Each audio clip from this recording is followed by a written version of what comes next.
Inflação de fevereiro sobe ao nível mais alto dos últimos 22 anos, puxada pela conta de luz e mensalidades escolares.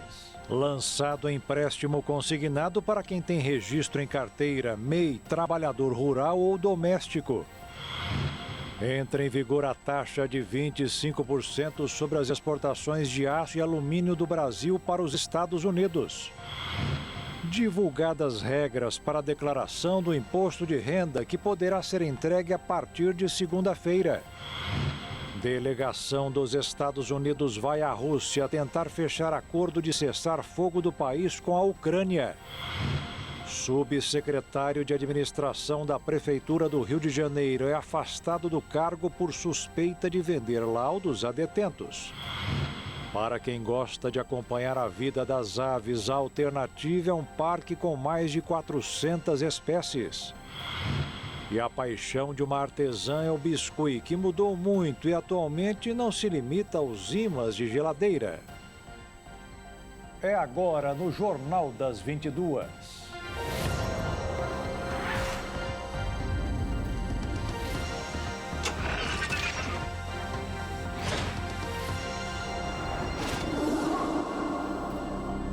Olá, boa noite.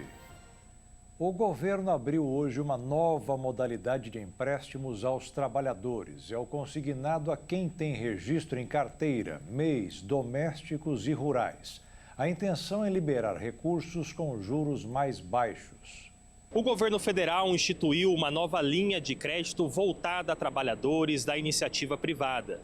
A medida provisória estabelece o programa chamado Crédito do Trabalhador, que expande a oferta do empréstimo consignado a empregados do regime CLT, incluindo trabalhadores rurais, domésticos e microempreendedores individuais. A cerimônia de assinatura ocorreu no Palácio do Planalto e contou com a presença dos ministros da Fazenda, Fernando Haddad, e do Trabalho, Luiz Marinho, além dos presidentes da Câmara dos Deputados, Hugo Mota, e do Senado, Davi Alcolumbre. Com força de lei, a medida entra em vigor imediatamente após a publicação, mas precisa da aprovação do Congresso Nacional em até 120 dias. As operações estarão disponíveis a partir do dia 21 de março.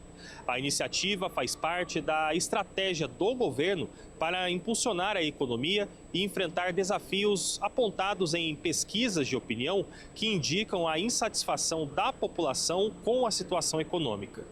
O presidente Lula tem enfatizado a importância da ampliação do crédito como mecanismo para fomentar o crescimento econômico. O novo modelo de consignado oferecerá empréstimos com taxas reduzidas, utilizando como garantia até 10% do saldo do Fundo de Garantia do Tempo de Serviço. Além disso, em caso de demissão, será possível utilizar 100% da multa rescisória para cobrir o saldo devedor. A solicitação poderá ser feita pelo aplicativo Carteira de Trabalho Digital, diretamente com instituições financeiras autorizadas pelo governo. A partir do dia 25 de abril, os pedidos também estarão disponíveis nos canais eletrônicos dos bancos. As parcelas do empréstimo serão descontadas diretamente na folha de pagamento por meio do sistema e-social, respeitando o limite de 35% do salário do trabalhador.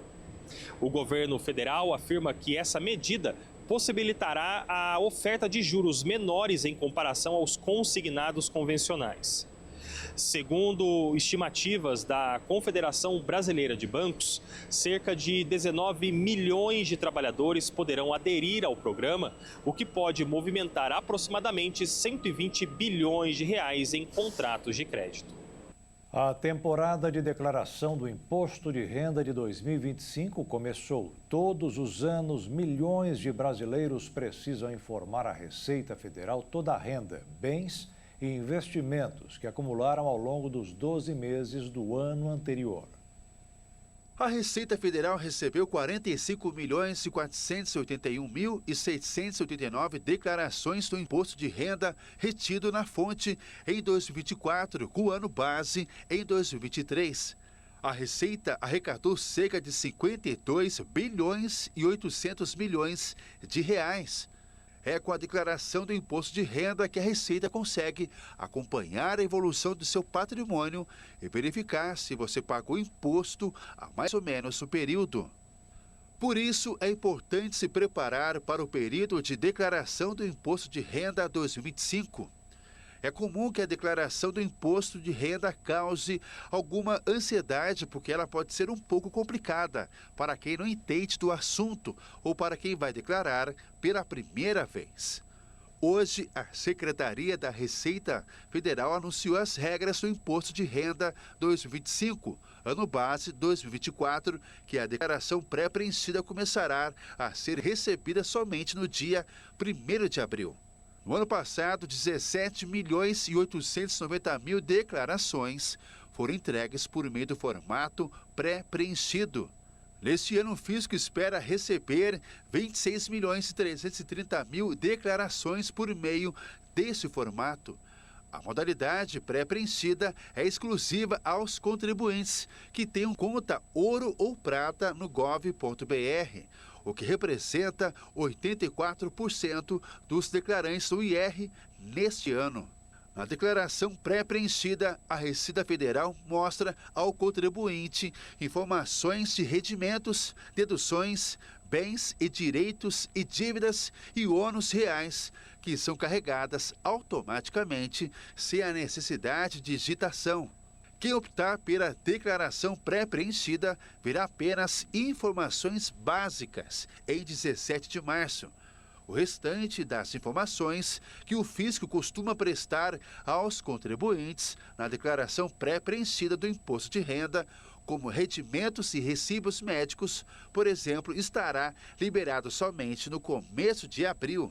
A principal mudança nas regras que obrigam a declarar o imposto de renda neste ano foi a alteração do valor de rendimento tributável, que obriga a pessoa a prestar contas com o órgão federal. A quantia subiu de R$ 30.639,90 para R$ 33.888.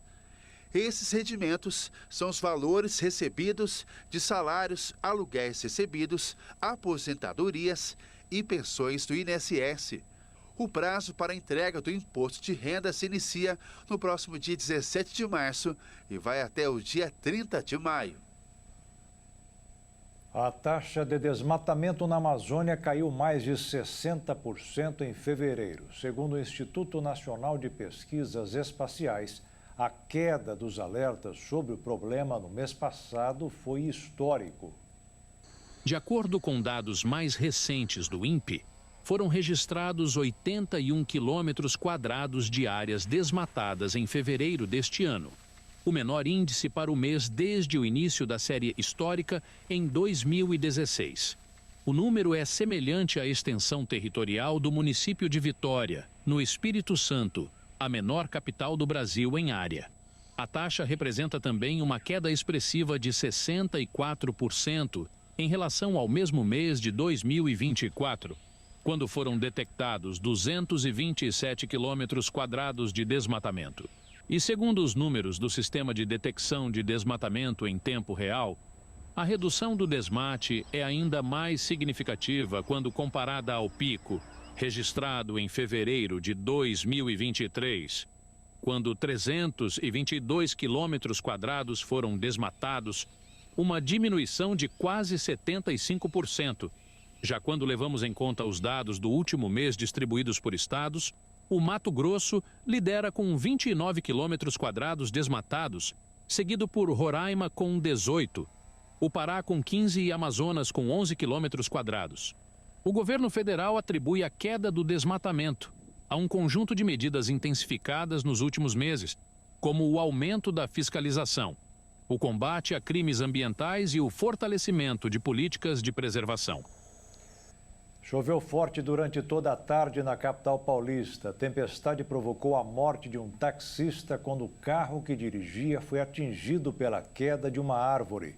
O congestionamento de veículos aumentou com a chuva de granizo e mais de 170 mil pessoas ficaram sem energia elétrica. E a chuva também está preocupando os estados do sul. Santa Catarina, por exemplo, vai ficar em situação de alerta até amanhã por causa dos temporais. Santa Catarina está sob alerta de chuvas intensas e volumosas até esta quinta-feira, de acordo com a Central de Monitoramento de Proteção da Defesa Civil. Um sistema de baixa pressão, combinado com uma circulação marítima no litoral, deve provocar chuvas intensas, principalmente entre Grande Florianópolis, Litoral Sul, Litoral Norte e parte do Vale do Itajaí. Por isso que a gente está com um aviso meteorológico vigente para o risco alto para ocorrências associadas a essas chuvas, que elas podem acontecer sim com forte intensidade e com bastante acumulado em curto período de tempo. Então o risco para alagamentos e enxurradas ele é alto nessas regiões. Os horários em que a chuva ela deve ser mais intensa é entre o final da noite dessa terça-feira, madrugada e manhã de quarta-feira. A gente deve ter uma leve diminuição das chuvas na manhã de quarta-feira, mas logo depois elas voltam a se intensificar, principalmente nessas regiões mais próximas do litoral. Quando a gente fala dessas chuvas acumuladas de terça à noite até a quinta-feira de madrugada, os volumes esperados aí variam entre 100 e 150 milímetros e de maneira bastante pontual a gente não descarta volumes na casa dos 200 milímetros também nessas regiões. Então, por isso que é muito importante ficar atento à emissão dos alertas meteorológicos em tempo real pela Defesa Civil, porque a gente está acompanhando toda a evolução desse cenário para ver se ele vai ou não se concretizar. A Defesa Civil salienta que é importante acompanhar os avisos e, em caso de emergência, entrar em contato pelos telefones 199 da Defesa Civil ou 193 do Corpo de Bombeiros. A Secretaria de Proteção de Defesa Civil segue monitorando e reforça a importância da população. E veja a seguir, inflação de fevereiro sobe ao nível mais alto dos últimos 22 anos, puxada pela conta de luz e mensalidades escolares. E entrou em vigor a taxa de 25% sobre as exportações de aço e alumínio do Brasil para os Estados Unidos.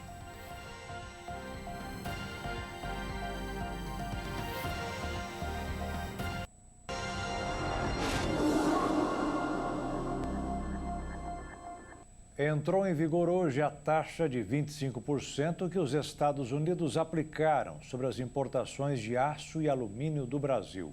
O governo, por enquanto, fala em tentar negociar a medida.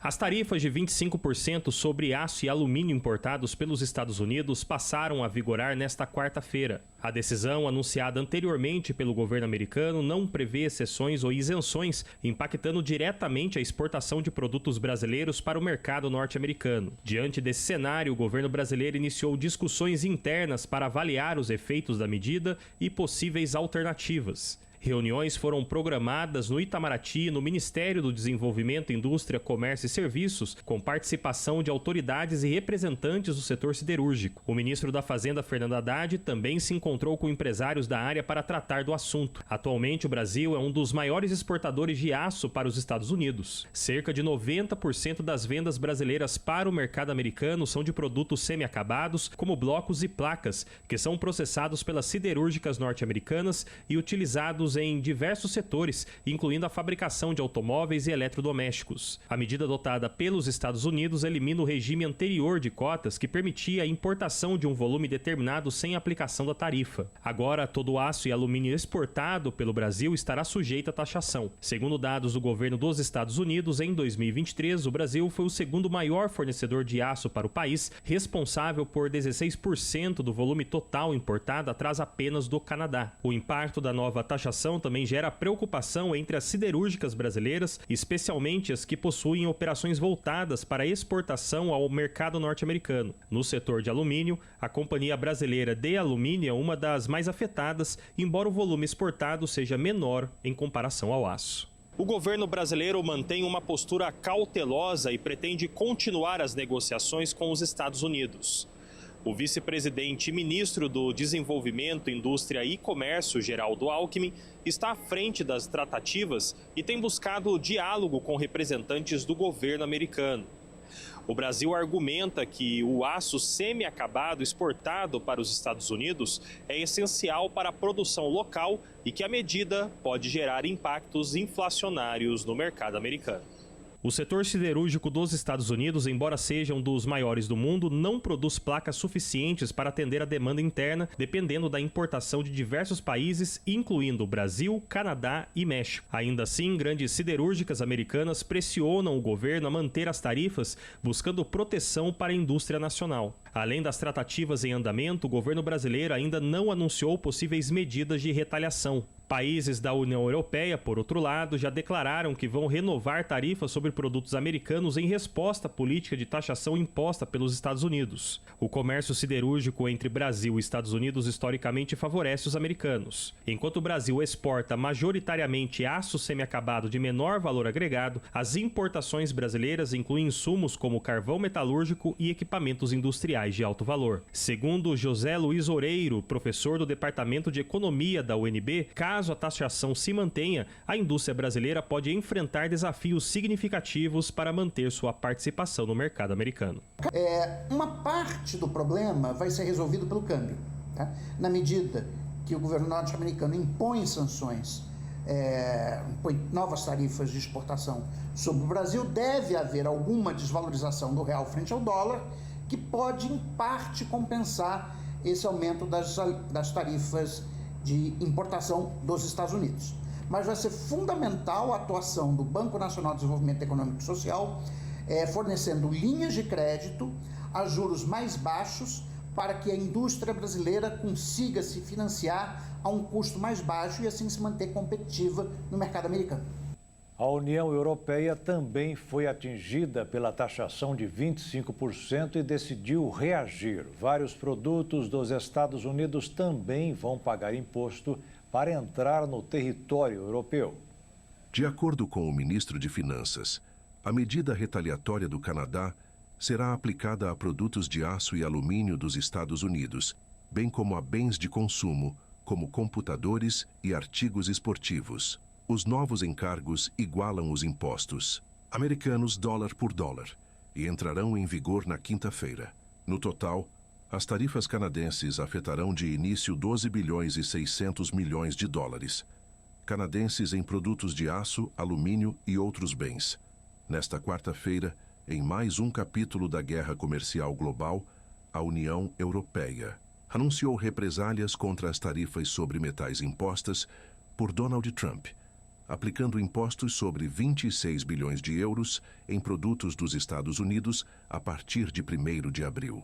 Como parte de sua retaliação, a União Europeia restabeleceu medidas introduzidas durante o primeiro mandato de Trump sobre 4 bilhões e 500 milhões de euros em exportações dos Estados Unidos a partir da mesma data. Isso inclui tarifas de até 50%. Sobre produtos como bourbon, jeans e motocicletas. A União Europeia também elaborou tarifas sobre outros 18 bilhões em produtos dos Estados Unidos, que podem incluir cosméticos, roupas, madeira, soja, frango, carne bovina e outros produtos agrícolas. As medidas, que podem ser ampliadas. Para abranger mais 3 bilhões e 500 milhões de euros em mercadorias, precisam de aprovação dos países do grupo e entrarão em vigor em 13 de abril. Na semana passada, o governo do primeiro-ministro Justin Trudeau impôs tarifas sobre 30 bilhões de dólares canadenses em produtos dos Estados Unidos, incluindo centenas de itens de consumo, como bebidas alcoólicas, cosméticos e manteiga. De amendoim, em resposta à decisão do presidente Donald Trump de aplicar uma tarifa de 25% sobre vários produtos canadenses. A inflação oficial do país fechou o mês de fevereiro em 1,31%. A principal responsabilidade pelo maior resultado para o mês dos últimos 22 anos, que era esperado, foi o aumento na conta de luz e as mensalidades escolares, embora, segundo o IBGE, os preços dos alimentos e dos combustíveis também tenham exercido forte influência no IPCA, que é pesquisado nas 16 principais regiões metropolitanas do país.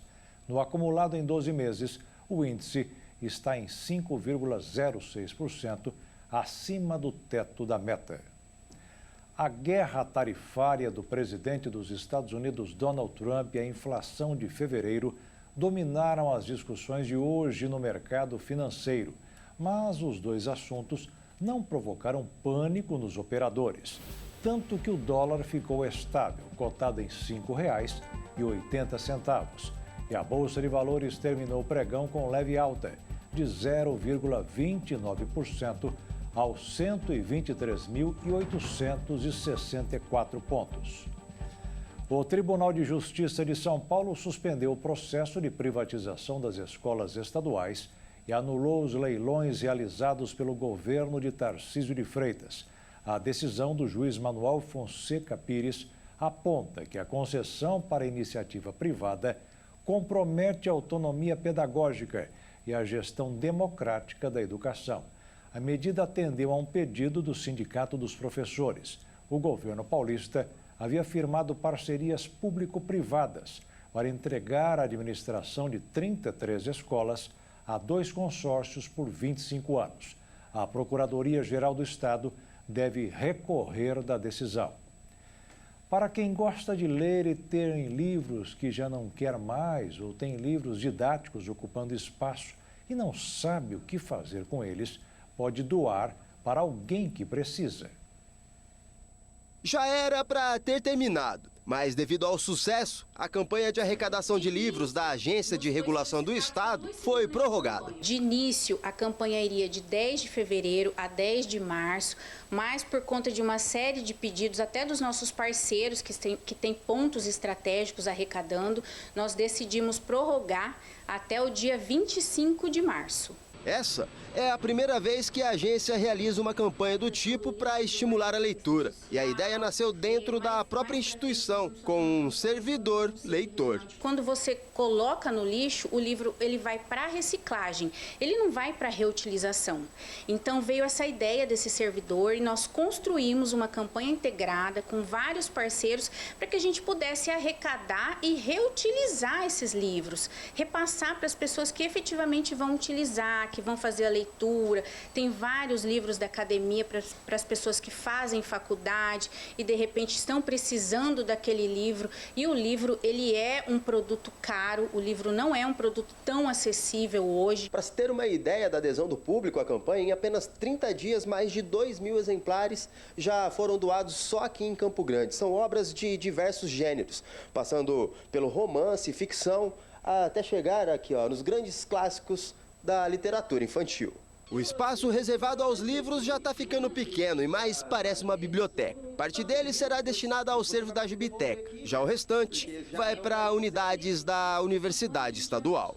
Mas como e onde doar? São 5 pontos de arrecadação aqui em Campo Grande: Sanesul, Espaço Energia, aqui na Agemes, na UEMS e na Gibiteca, né? Temos também pontos no interior, na Prefeitura de Cacilândia, vem fazendo um lindo trabalho de arrecadação. Ele não precisa estar novo, ele pode ter sido grifado, ele pode ter sido utilizado, porque as pessoas vão reutilizar. Então, só que ela esteja em bom estado assim, de conservação, para que a gente possa repassar. E veja a seguir, delegação dos Estados Unidos vai à Rússia tentar fechar acordo de cessar-fogo do país com a Ucrânia. E o subsecretário de administração da Prefeitura do Rio de Janeiro é afastado do cargo por suspeita de vender laudos a detentos.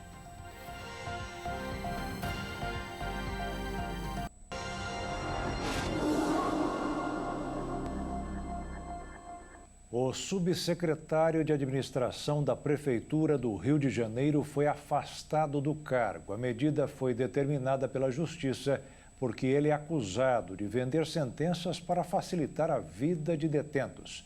A denúncia é que eles tinham que pagar para conseguir laudos médicos. A Justiça determinou o afastamento de um subsecretário da Secretaria de Administração Penitenciária por suspeita de corrupção. Um preso denunciou que estava sendo coagido e pressionado a pagar propina a fim de conseguir um laudo médico e ser beneficiado com a prisão domiciliar. A vítima é obesa e fez uma cirurgia bariátrica para reduzir o estômago. Um laudo médico daria a ele o direito de se recuperar em casa por 4 meses, no regime de prisão domiciliar. Foi por causa desses laudos que, segundo ele, houve os pedidos de propina. O detento contou que foi retirado da cela por 2 vezes para tratar do assunto e que o valor do laudo chegava a R$600 mil. Na decisão da terceira vara especializada em organização criminosa do último dia 10, foram afastados os subsecretário Lúcio Flávio Correia Alves e os inspetores Tiago Franco Lopes, Alexandre dos Santos Rosa e Márcio Santos Ferreira. Além disso, promotores do Grupo de Atuação Especial de Combate ao Crime Organizado, com o apoio do Grupo de Atuação Especializada em Segurança Pública, cumpriram 10 mandados de busca e apreensão. A SEAP disse que foi notificada e que vai cumprir todas as determinações. O caso foi revelado em dezembro de 2024. O detento Cleiton Oliveira enviou cartas à Justiça com detalhes do suposto esquema. Em depoimento, ele contou que antes do episódio de extorsão, ele já vinha sendo coagido e obrigado a pagar quantias para um grupo de funcionários. As transferências bancárias foram enviadas à corregedoria para comprovar os pagamentos. A vítima denunciou que havia uma organização criminosa formada por policiais penais atuando dentro da prisão. Também foram acusados de participar do esquema um médico, um enfermeiro, um nutricionista e advogados. O detento contou que os advogados envolvidos foram até a casa dele com o intuito de intimidar psicologicamente a companheira dele. A visita inesperada foi registrada pelo circuito interno da casa. 3 dias depois, eles estiveram em Bangu. O registro da visita faz parte da investigação. Os citados na denúncia disseram nunca ter ouvido falar de esquema de laudos. A Fundação Saúde disse que, ao tomar conhecimento da investigação, determinou à empresa que presta serviço para a unidade o afastamento imediato dos 3 profissionais suspeitos citados na sindicância. E hoje de manhã, as pessoas que estavam indo trabalhar e passaram pelo terminal Pinheiros, em São Paulo, foram surpreendidas por 2 bombas caseiras. Uma das bombas explodiu sozinha, já a outra, o esquadrão antibombas detonou. Um homem foi visto deixando as bombas caseiras que explodiram no terminal Pinheiros, na zona oeste de São Paulo. Uma das sacolas explodiu sozinha. Já a outra, a polícia interditou o local para que o esquadrão antibombas detonasse o artefato. As bombas estavam dentro de sacolas que foram deixadas no terminal pelo suspeito. Na primeira explosão, felizmente, ninguém se feriu e o esquadrão antibombas foi acionado para desativar o segundo artefato improvisado encontrado na outra sacola. A câmera de segurança registrou quando um homem deixou as sacolas na fila do ponto da linha 209 P10, que vai de Cachoeirinha até o terminal Pinheiros, e saiu do local. E logo em seguida, uma das sacolas explodiu sozinha. Por volta das 6h20 da manhã, a polícia militar foi chamada e isolou o local. Um agente do Grupo de Ações Táticas Especiais usou um equipamento de raio-x que serve para identificar o formato do objeto e ter noção do que se trata, para saber o que havia no segundo pacote, e o detonou. Segundo a concessionária responsável pela administração do terminal, a SP Terminais Noroeste, o que aconteceu foi uma pequena explosão que, felizmente, não causou quaisquer danos e nem ferimento às pessoas nas proximidades, e completou dizendo que a operação no local foi mantida e as plataformas de embarque já foram liberadas. Em uma das sacolas foram encontrados panfletos que estão sendo analisados. Um ataque aéreo russo em uma cidade da região central da Ucrânia deixou uma mulher morta e 15 feridos nesta quarta-feira. Autoridades locais confirmaram os danos causados pelo bombardeio ocorrido poucas horas depois do governo ucraniano aceitar um cessar-fogo temporário. A proposta, feita pelos Estados Unidos, prevê uma trégua de 30 dias e foi discutida em uma reunião entre diplomatas americanos e ucranianos na Arábia Saudita. A Rússia ainda não se pronunciou oficialmente sobre a adesão ao acordo. O governador da região de Dnipropetrovsk, Serhiy Lysak, afirmou que o ataque atingiu uma instalação de serviços essenciais, provocando incêndios. O chefe militar de Kryvyi Rih, Oleksandr Vilkul, relatou danos a prédios residenciais, empresas e infraestruturas civis. A cidade, que é o local de nascimento do presidente ucraniano Volodymyr Zelensky, tem sido um dos alvos frequentes desde o início da invasão em grande escala da Ucrânia, há mais de 3 anos. Na maior cidade da região, Dnipro, outra investida russa deixou um ferido e danificou casas, empresas e instalações de infraestrutura, segundo Lissac. Incêndios foram registrados, mas a maior parte já foi controlada. Na madrugada desta quarta-feira, a Rússia também lançou um ataque aéreo contra Kiev, de acordo com o prefeito da cidade, Vitaly Klitschko. Segundo ele, as defesas antiaéreas foram acionadas para conter os bombardeios. Enquanto os ataques ocorriam, os Estados Unidos anunciaram que retomarão o compartilhamento de inteligência e assistência em segurança à Ucrânia. Além disso, os dois países concordaram em acelerar um acordo para a exploração dos recursos minerais ucranianos, tema em debate desde o retorno de Trump à Casa Branca. Os detalhes do cessar-fogo ainda não foram divulgados oficialmente e a proposta depende da aprovação da Rússia para entrar em vigor. Caso o acordo seja firmado, a Ucrânia espera incluir a troca de prisioneiros e a devolução de crianças ucranianas, levadas à força pela Rússia. O presidente Zelensky elogiou a negociação e afirmou que a proposta garante maior segurança ao país por terra, mar e ar. O governo da Ucrânia continua esperando a resposta ao pedido de cessar-fogo feito ontem ao presidente russo Vladimir Putin. No final da tarde de hoje, o presidente dos Estados Unidos, Donald Trump, disse que uma delegação americana está a caminho de Moscou para ouvir a posição russa. Ele deu a entender que haverá acordo, porque, segundo Trump, não será necessário pressionar Vladimir Putin para um acerto com a Ucrânia. A temporada do vírus sincicial respiratório já começou e segue até julho. Saiba como proteger bebês, idosos e grupos de risco. A sazonalidade do vírus sincicial respiratório começa neste mês de março e segue até julho, com pico de transmissão entre esses meses. O vírus é um dos principais responsáveis por infecções respiratórias graves em bebês. Então, ele faz parte de uma gama de vírus respiratórios que circulam, principalmente nesse período, né, de outono e inverno aqui na nossa capital, mais prevalente nesse período, mas a gente tem notificações dele quase que o ano inteiro. Em Campo Grande foram registrados 16 casos do vírus entre os meses de janeiro a fevereiro deste ano. Já em comparação ao ano passado, foram 89 casos com 3 óbitos. Ele pode causar uma bronquiolite e uma pneumonia, né? A bronquiolite é uma inflamação das vias aéreas do pulmão, e a pneumonia, e principalmente em crianças abaixo de 1 ano de idade. Os dados da Secretaria de Atenção Primária à Saúde revelam que o vírus é responsável por cerca de 80% das bronquiolites e até 60% das pneumonias em crianças menores de 2 anos. A pessoa tem aquela coriza, pode apresentar febre, falta de apetite, tosse e, em algumas situações graves, essa pessoa pode vir a ter um desconforto respiratório.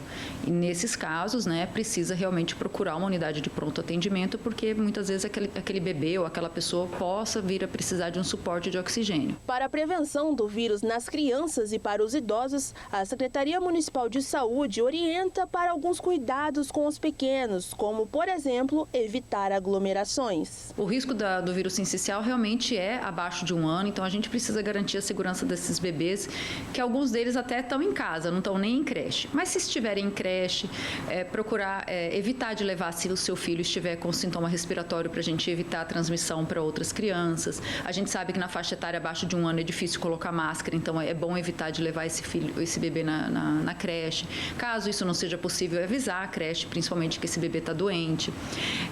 Se for um pouquinho maiorzinho, que dê para usar máscara para ir na escola, também fazer uso de máscara. Então, são aquelas etiquetas respiratórias que a gente aprendeu bastante com a Covid, que a gente precisa continuar mantendo em prática para que a gente tenha, né, esse período que é de aumento de circulação, uma redução, não aumentar tanto os casos e a gente não sobrecarregar os nossos serviços de saúde. E veja a seguir, para quem gosta de acompanhar a vida das aves, a Alternativa no Rio de Janeiro é um parque com mais de 400 espécies. E a paixão de uma artesã é o biscuit, que mudou muito e atualmente não se limita aos ímãs de geladeira.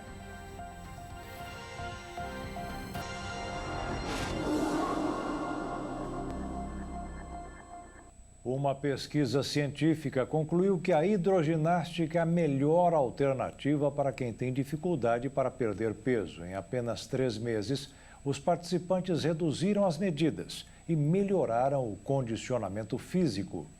Uma revista científica realizou uma análise com mais de 250 participantes com sobrepeso ou obesidade. Durante 3 meses, as pessoas com idades entre 20 a 70 anos treinaram zumba, yoga, corrida e hidroginástica. O objetivo era definir entre eles qual era a melhor atividade para auxiliar a perda de peso. A hidroginástica ficou em primeiro lugar. O exercício aquático reúne um conjunto de atividades que proporcionam uma queima calórica maior, já que na água os movimentos são mais difíceis ou pesados. Segundo os estudos, a prática contribuiu para o aumento do condicionamento físico geral dos participantes em apenas 3 meses. A resistência e intensidade da atividade, combinada com exercícios aeróbicos, promoveram uma queima maior de gordura, acelerando o processo de emagrecimento e redução de medidas. A hidroginástica também melhorou a capacidade do coração e dos pulmões, fortaleceu os músculos e melhorou o metabolismo dos participantes. Não é novidade que praticar musculação traz benefícios como ganho de força e massa muscular e diminuição da gordura corporal, além de contribuir para o bem-estar e a saúde mental. A novidade agora é que a prática protege o cérebro de idosos contra demências. Um estudo feito na Universidade Estadual de Campinas, Unicamp, chegou a essa conclusão. Os resultados foram publicados na revista Geroscience. O levantamento envolveu 44 voluntários com declínio cognitivo leve, condição clínica intermediária entre o envelhecimento normal e a doença de Alzheimer, na qual há uma perda cognitiva em extensão maior do que a esperada para a idade, indicando maior risco de demência após 6 meses. Os participantes que praticaram treinamento de força apresentaram melhoras na memória e na anatomia cerebral. Os resultados revelam que o treino de força não só melhorou o desempenho da memória, como também alterou a anatomia cerebral. Os participantes foram divididos em 2 grupos. Metade cumpriu um programa de treinamento com sessões de musculação 2 vezes por semana. Intensidade de moderada a alta e com progressão da carga. Os demais não realizaram o exercício durante o período do estudo e integraram o chamado grupo controle. Após 6 meses praticando musculação 2 vezes por semana, os participantes apresentaram proteção contra atrofia no hipocampo e pré-cúneo, áreas cerebrais associadas à doença de Alzheimer, além de melhoras nos parâmetros que refletem a saúde dos neurônios. Os resultados foram observados em testes neuropsicológicos e em exames de ressonância magnética no início e no final do estudo. Nas análises feitas ao final da intervenção, os voluntários que praticaram musculação tiveram melhor desempenho na memória episódica verbal, melhora na integridade dos neurônios e áreas relacionadas à doença de Alzheimer, protegidas contra a atrofia. Já o grupo controle apresentou piora nos parâmetros cerebrais. Os pesquisadores acreditam na possibilidade de que um período mais longo de treinamento promova resultados ainda mais positivos que os relatados no estudo. Pesquisadores brasileiros desenvolveram um aplicativo de celular que auxilia na reabilitação de pessoas que sofreram acidente vascular cerebral, o AVC. O dispositivo atua na reabilitação de um problema conhecido como hemiparesia, uma das sequelas mais desafiadoras do AVC e que também pode surgir em decorrência de lesões no cérebro, ocasionadas por doenças como esclerose múltipla, paralisia cerebral e alguns tipos de câncer. Nesses casos, acontece a perda de força muscular ou paralisia parcial em um lado do corpo, além de prejuízos na consciência corporal. Os testes foram conduzidos em um centro de reabilitação. Ao longo do processo, os pesquisadores entrevistaram fisioterapeutas e terapeutas ocupacionais para compreender as necessidades de tratamento. Os pacientes em reabilitação também foram consultados. Ao longo do projeto foram desenvolvidas 3 verses do app. O resultado é uma tecnologia vestível acessível que aproveita os recursos de smartphones de baixo custo e de acelerômetros. integrados ao celular para monitorar continuamente as mudanças, da direita para a esquerda e para frente e para trás, explorando os feedbacks visual, tátil e auditivo do dispositivo para orientar os pacientes em pé. Segundo a equipe de pesquisadores, a intenção é disponibilizar o aplicativo gratuitamente e alavancar novos estudos a partir dos dados gerados sobre hemiparesia. Para manter o app sempre atualizado, é preciso tempo de trabalho e investimento financeiro. A presidente do Palmeiras, Leila Pereira, aumentou hoje a polêmica sobre o gramado sintético de futebol. Muitos jogadores que não são palmeirenses já reclamaram bastante do material que faz parte do Allianz Parque. A presidente do Palmeiras, Leila Pereira, deu uma declaração polêmica, atacando os jogadores que se uniram no mês passado, pedindo o fim dos gramados sintéticos do Brasil. Entre os atletas que compartilharam estão Neymar, Gabigol, Thiago Silva e Coutinho. Após participar da reunião do Conselho Técnico da CBF no Rio de Janeiro, a dirigente deu a seguinte declaração. É muito melhor você ter um gramado sintético de primeira linha do que jogar em gramados naturais esburacados. Isso é uma coisa óbvia, não é? Então, a gente tem que discutir, sim, a qualidade dos gramados no Brasil. Não se o sintético é melhor do que o natural, e sim a qualidade dos gramados. E, normalmente, os atletas que reclamam são atletas mais velhos, que eu até compreendo que eles querem prolongar ainda mais, né, a vida profissional deles, então, que eles acham que isso pode encurtar a vida útil deles como atleta. Mas, normalmente, são atletas que deveriam já ter parado de jogar futebol, não é?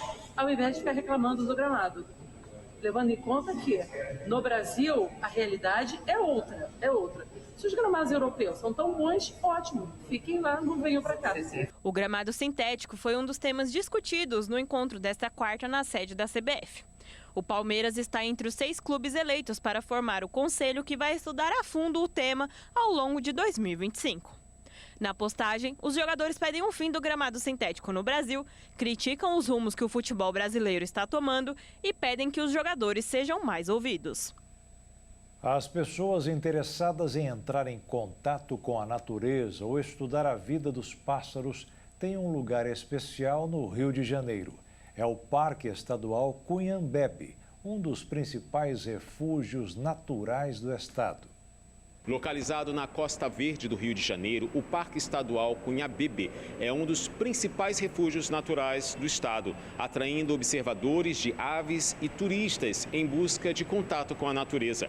Com uma área de 38 mil hectares, o parque se estende pelos municípios de Angra dos Reis, Mangaratiba, Rio Claro e Itaguaí, abrigando uma rica biodiversidade. O local é lar de 443 espécies de aves, representando mais da metade das registradas em todo o território fluminense. Algumas dessas espécies estão ameaçadas de extinção e são monitoradas por meio de registros fotográficos, drones e câmeras especializadas. Entre as iniciativas para incentivar a preservação e o turismo ecológico, se destaca o projeto Vem Passarinhar, organizado pelo Instituto Estadual do Ambiente. O programa reúne pesquisadores, fotógrafos e entusiastas para atividades de observação de aves nas unidades de conservação estaduais, promovendo aprendizado e conscientização ambiental. Entre as iniciativas para motivar a preservação e o turismo ecológico, se destaca o projeto Vem Passarinhar, organizado pelo Instituto Estadual do Ambiente. O programa reúne pesquisadores, fotógrafos e entusiastas para a atividade de observar aves nas unidades de conservação estadual, promovendo o aprendizado e a conscientização ambiental. O biscuit já foi o material primário e quase exclusivo de ímãs de geladeira. Mas como as coisas evoluem, existem artesãs que não gostam de ficar para trás. A evolução da técnica é constante, com a criação de peças que fazem parte da vida de muita gente.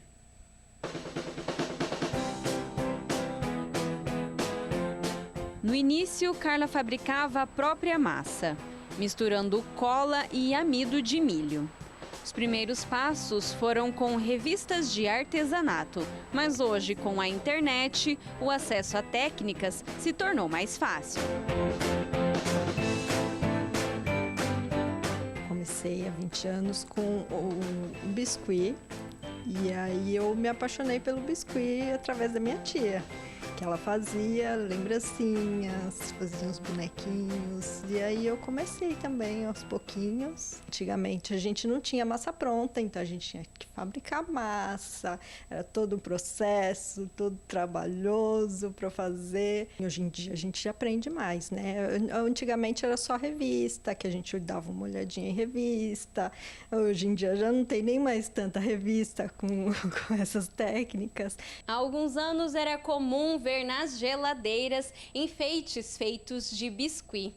Mas essa técnica evoluiu e a Carla acompanhou essa transformação. Hoje o biscuit ele é utilizado para fazer lembrancinhas, topos de bolos e até mesmo bonecos personalizados. Antigamente era mais imã de geladeira, os potes, que era muito vendido, os potes. Hoje em dia eu já não faço mais, já tem outras coisas, né? A gente já vai evoluindo para outras coisas. Tem os personalizados, com rostinho modelado, que a gente faz todo caracterizado, a pessoa, roupa, cabelo. E tem os fofinhos, que é mais simplesinhos, né? Que as pessoas às vezes não gostam tão personalizado com o rostinho, né, da pessoa. O processo, que parece simples, exige muita paciência. A secagem das peças pode demorar até 7 dias, mas o resultado final compensa a espera. Demora um pouco para fazer, é todo um processo que é feito devagar, porque senão a gente não consegue montar uma estrutura de um bonequinho, né? Entre os trabalhos mais especiais estão os topos de bolo personalizados. Para ela, é emocionante reproduzir as características dos casais que escolhem suas peças para momentos tão importantes. Eu adoro fazer topo de bolo para casamento, porque aí é toda uma emoção da noiva, que ela manda tudo que precisa, vestido, terno, e é todo um carinho especial, porque é um momento que eles esperam e vão guardar para a vida inteira, porque é uma coisa que dura, assim, muito tempo. Carla acompanha o crescimento de muitos clientes. Tem pais que encomendam topos de bolo com ela desde o primeiro ano de vida do filho. Tem bastante gente que gosta e tem, assim, clientes desde 1 ano até, acho que, como eu comecei, tá até 8 anos, 9 anos fazendo comigo todos os anos. Para Carla, cada peça é única e feita com muito carinho. Ela define sua trajetória em uma palavra: é amor pelo que eu faço. Muito bom fazer o artesanato, né? Eu acho que eu coloco todos os pedidos como especiais para mim, porque cada um é diferente do outro. Eu gosto muito de fazer isso, então para mim cada coisinha que vem assim de pedido é especial para mim.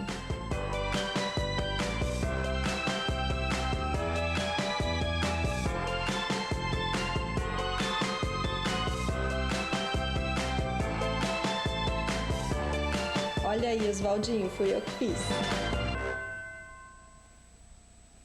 E o Jornal das 22 termina aqui. Uma boa noite para você e fique na paz. Tchau.